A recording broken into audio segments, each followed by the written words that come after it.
this is actually being used real time. So it's good for keyword discovery.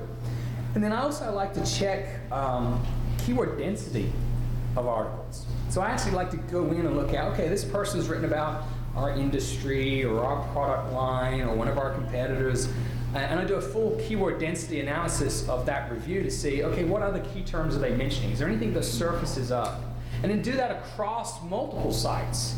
So for example, in our tool, we actually look at all the mentions for your brand, and then we surface up other common keywords that are being used in those articles. So you can use that as a jumping off point for additional keywords that you're going to build, that you're going to attract new traffic. Because at the end of the day, I can tell you from experience, and you probably guys already know this, you kind of hone in on one particular key phrase that you want to get ranked for, and you build all the links to that key phrase, and then you get there, number 1, number 2, number 3, and then you're like, now what? Because that really wasn't the bang for the buck I was expecting for all that work, right?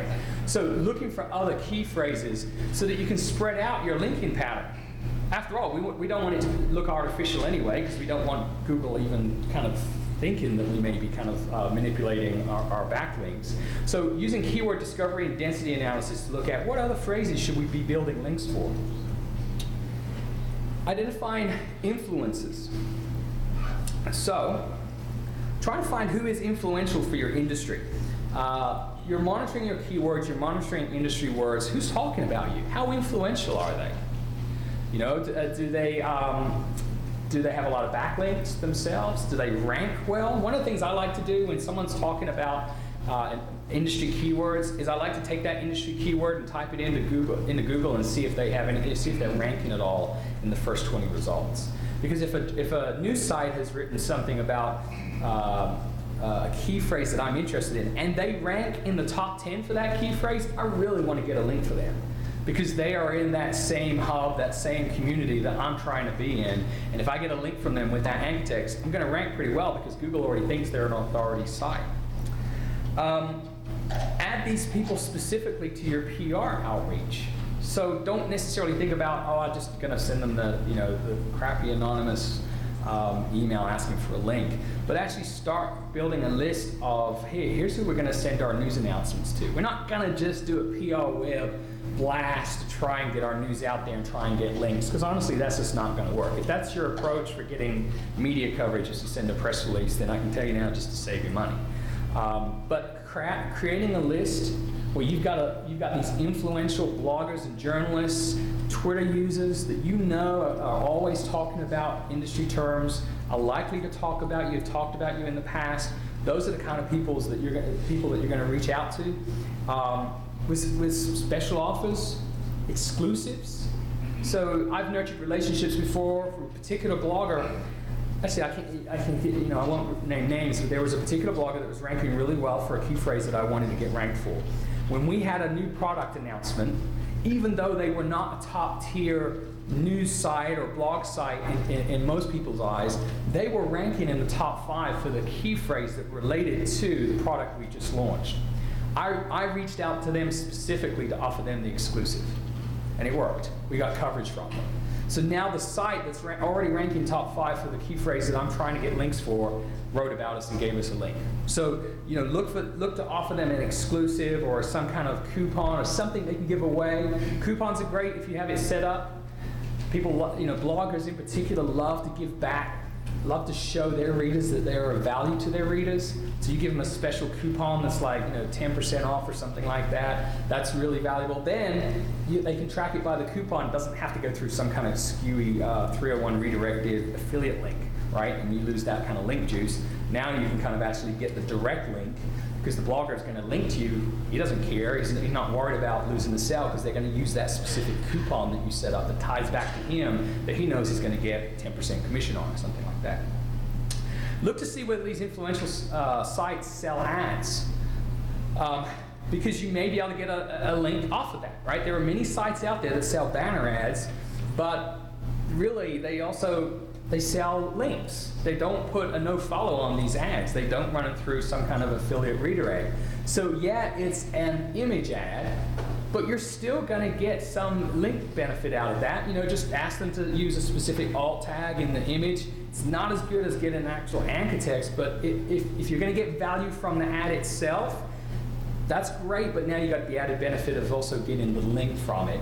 A little bonus tip on that as well, even if you don't necessarily get a direct link benefit from buying that ad, especially if it's a blogger, they're going to be much kinder to you the next time you have a news announcement because you're helping to put dinner on their table, right? So even though you're not buying their reviews from them because you just want a little banner ad, next time they send you a news announcement, you send them a news announcement and say, hey, we just launched this, if it's appropriate to your readers, would you mind covering it? They're going to think twice before saying no because you're paying them for that advertising. They're not stupid. They're going to realize they're putting that at risk.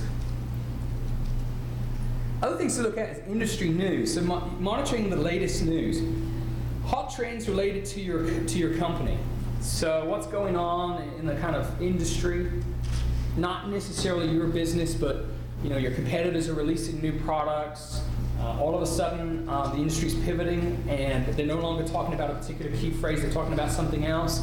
For us, when we first launched Tracker, honestly, our main key term was online reputation monitoring. That's what I was getting links for, online reputation monitoring. It seemed like overnight, it switched to social media monitoring. And so I had to change my strategy. Fortunately, I spotted that trend right away and was able to make that change, pivot the keywords I was looking for so that I could capitalize on that and not get left behind on the change in terminology being used. So listening to those discussions. You'll also discover new keywords to test. So by looking at these industry news, you can actually look at, okay, what's being discussed? People are referring to this particular key phrase. I hadn't thought of that. Does that drive traffic?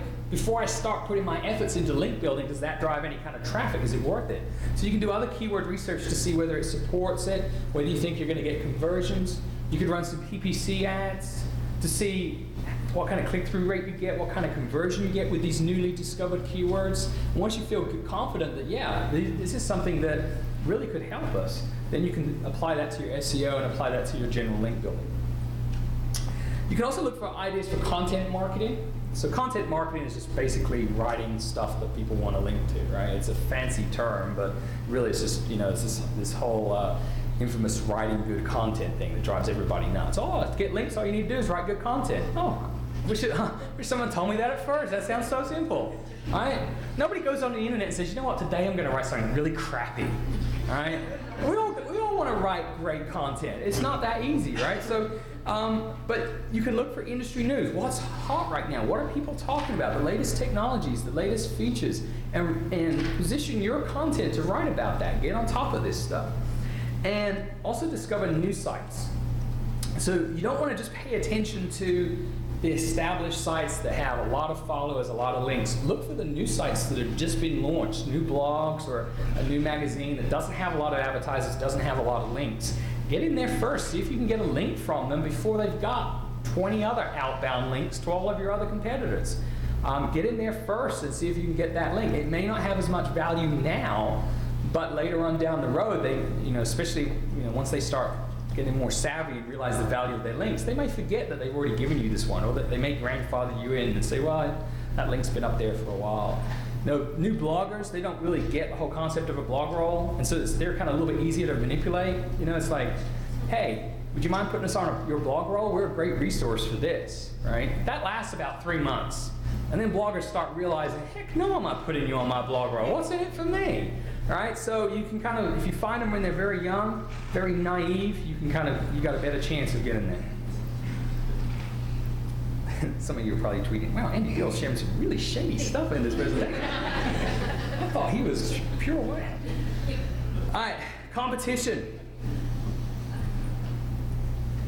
So social media monitoring, this is kind of a little bit competitive intelligence, really.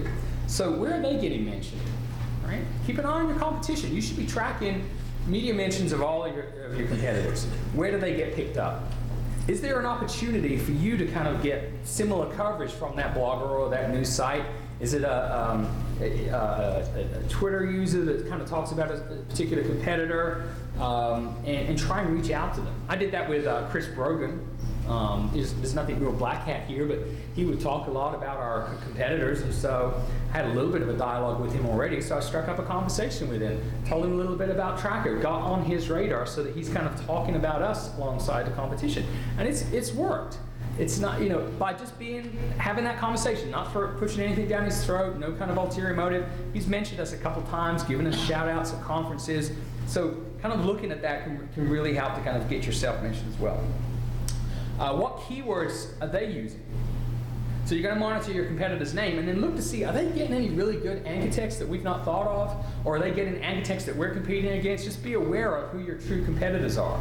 Because your competitor in your mind, right? Staples' competitor might be, in their mind, Office Max. But online, it could be that online vendor that specializes in just online office supplies and is really good at SEO. It's not Office Max. It's that guy that's really got SEO figured out. Look for any patterns in their placements and links. So try and look to see if they're kind of tied into any kind of link farms or they've broken any kind of link deals or something like that. For two different reasons. One is, can you muscle in on it too? Can you figure out that pattern of where they're constantly getting mentioned and maybe kind of figure out, is there something going under the table, or do I just need to nurture that relationship? But if you can't figure that out, you don't want to figure that out, look to see whether you can determine if they're buying links. Right? Are they doing something they shouldn't be doing? I never like to submit a spam request on one of my competitors, because that's just kind of being mean, right? But I do like to ask Google, hey, this site is doing this particular tactic. Is it okay? Because I'd like to do it too if it is. Right? I just want to know, is it okay? Because if it is, I'd like to do it. And then a couple days later, they're not doing it anymore. I don't understand what goes on. Beat the buzz. Let me take a sip here.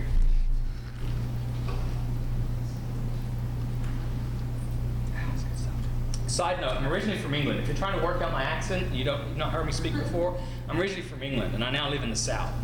All right, 5 years ago, I discovered sweet tea. Well, I discovered it 10 years ago, but 5 years ago, I really got a taste for it, so now it's like, yeah.